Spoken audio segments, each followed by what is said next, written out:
Mes précédentes démos expliquent comment réaliser une animation stop motion et traiter sa transparence pour l'intégrer dans une scène Blender. Votre séquence d'image doit être classée dans un répertoire juxtaposé à votre fichier Blend. La nomenclature des fichiers doit avoir une virgule ou un point pour séparer le numéro de la chronologie. Dans cet exemple, ma séquence est constituée de 25 images différentes. J'ai expliqué dans la première démo de cette série comment j'ai ajusté la synchronisation et créé des répétitions de ces images avec Adobe Premiere. J'ai inséré un lien dans le texte d'accompagnement vers une autre démo dans laquelle je synchronise les images de texture sur une piste sonore avec Blender.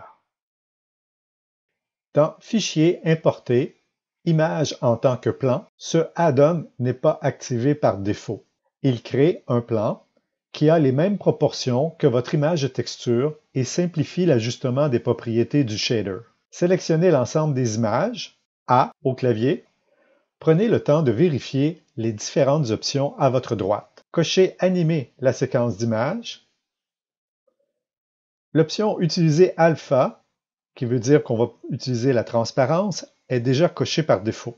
Assurez-vous que l'affichage de votre fenêtre 3D est en prévisualisation du matériau afin de pouvoir voir votre image de texture avec la transparence. À cette étape, vous savez maintenant comment intégrer une animation stop motion dans une scène Blender. Pour mon animation La culture en tête, j'ai cloné différentes séquences d'animation stop motion d'herbes et d'arbres avec des systèmes de particules. Voici comment j'ai procédé. Je vais utiliser ce plan comme une source pour mon système de particules. Avec CTRL-V, je viens de copier d'une autre scène la tête que j'ai utilisée dans l'animation La culture en tête. Cette tête va être l'émetteur des différentes particules, les arbres, les herbes. Je n'ai pas besoin d'émettre des arbres et des herbes sur l'ensemble du visage. Alors, je vais faire une copie, majuscule D, j'ai une deuxième tête que je vais renommer un émetteur. Je vais rendre ma première tête invisible et je vais supprimer des vertices. Donc, en mode édition, j'ai un lasso. Je peux sélectionner une zone sur laquelle je n'ai pas besoin de conserver. Je n'ai pas l'intention d'émettre des arbres sur le système de particules. Voilà. Je reviens en mode objet avec mon affichage. Voici la surface qui va être l'émetteur. Maintenant, je vais faire un groupe de sommets. Je vais choisir sur cette surface-là des sommets qui vont servir à l'émission des particules. Mon objet est sélectionné. Je m'en vais dans Peinture de poids. Ce qui est bleu n'est pas un émetteur et ce qui est rouge va être une position d'émission. Voilà.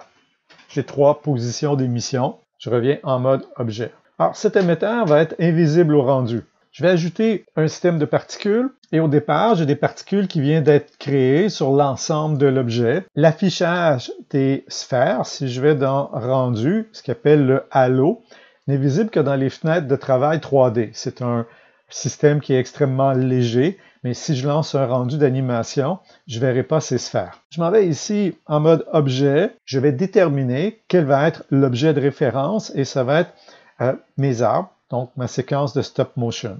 Voilà. Par défaut, on a une échelle de grandeur qui est 0.05. Je vais l'ajouter à 0.5. Donc, 1 serait la même grandeur que les arbres qu'on se trouve à avoir ici. Je me trouve à avoir des plans un peu partout.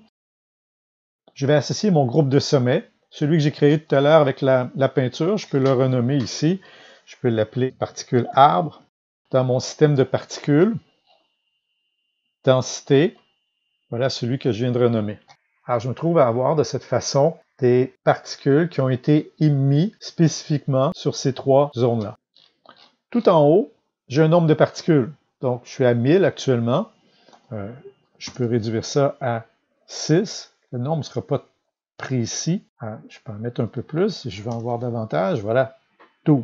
On n'en voit que 3. Et je vais spécifier. Disons que mes particules, je voudrais qu'elles apparaissent à l'image 61. Je vais prendre l'image suivante, 62, pour dire qu'elles vont cesser d'être générées à partir de l'image 62. Et leur durée de vie, je vais mettre ça beaucoup plus loin que la durée de mon animation. Donc, par défaut, mon animation a un système de dynamique. Donc, je vais avoir ces particules qui vont apparaître à 61 et qui tombent par un système de gravité. Alors, si je m'en vais dans Physique, je peux enlever mon système de gravité. Et maintenant, mes particules apparaissent et restent en place. Donc, on voit que mon nombre est trop important. Voilà, je vais en mettre 4.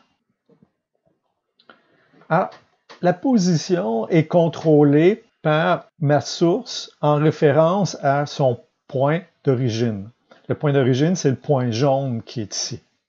Alors, si je m'en vais en mode édition, je peux déplacer mon image de texture pour faire en sorte que ce point d'origine va être à la base de mon tronc d'arbre. Voilà.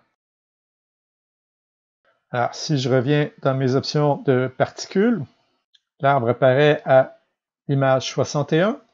Et lorsque je suis à l'image 61, lorsque je viens voir ici, je peux voir que dans ma liste de textures, à l'image 61, c'est l'image 60 qui est utilisée. Alors, je peux essayer de mettre un décalage.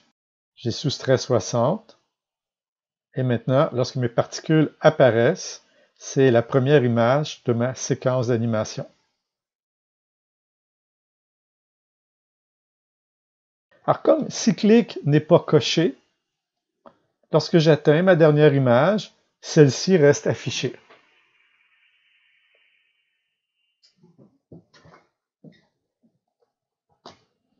Alors, si je reviens à mon émetteur, quelle autre option pourrait être intéressante ici à ajuster? Mon échelle de grandeur, bien, je peux mettre un aspect aléatoire. Toutes mes particules ne seront pas exactement de la même taille. Donc, au niveau de ma source, je peux préciser que je vais avoir une particule par face. C'est ce qui fait que si j'ai le chiffre 4, je vais avoir 4 particules. Si je mets maintenant le chiffre 3, je vais avoir 3 particules. Parce que je viens de définir que sur mes 3 taches rouges, j'allais avoir une seule particule par face. Dans Affichage à la vue 3D, j'ai une option pour afficher l'émetteur qui est coché par défaut. Alors, si j'enlève le crochet, je ne vois plus l'émetteur dans ma fenêtre de travail. Ça ne l'empêchera pas d'être visible au rendu. Donc, au rendu, je continue de le voir. Parce qu'on a une option indépendante sous rendu pour afficher l'émetteur. Donc, il ne faut pas se tromper. Si on ne veut pas voir l'émetteur, enlever le crochet sur les deux options. Et donc, maintenant, ici, je me trouve à plus voir l'émetteur. Alors, je peux afficher la tête, celle que j'ai le visage, qui n'est pas l'émetteur, et au rendu, je vais voir que la vraie tête. Aussi, ce qui est intéressant, c'est que les textures émises par les particules uniquement par les plans se trouvent aussi à générer de l'ombre. Donc, il s'agit d'avoir une lumière qui est bien placée pour faire de l'ombre. Et on a vraiment le découpage, on ne voit pas le plan. Avec l'option d'importation que j'ai utilisée, image en tant que plan, je me trouve à avoir les options dans le matériel qui fait que les ombres vont découper l'image de texture et non pas prendre le plan au complet. Donc, je n'ai pas eu à changer cette option-là. Maintenant, pour ce qui est d'ajuster l'ombre, on peut voir que l'ombre n'est pas tout à fait au pied de l'arbre. Alors, si je m'en vais dans les paramètres de la lumière, sous ombre, je peux simplement ici changer le biais. Donc, en modifiant le biais, voilà, je viens de placer mon ombre qui part vraiment du pied de mon arbre. Alors, j'espère que ces explications vous seront utiles. Je vous souhaite une année créative.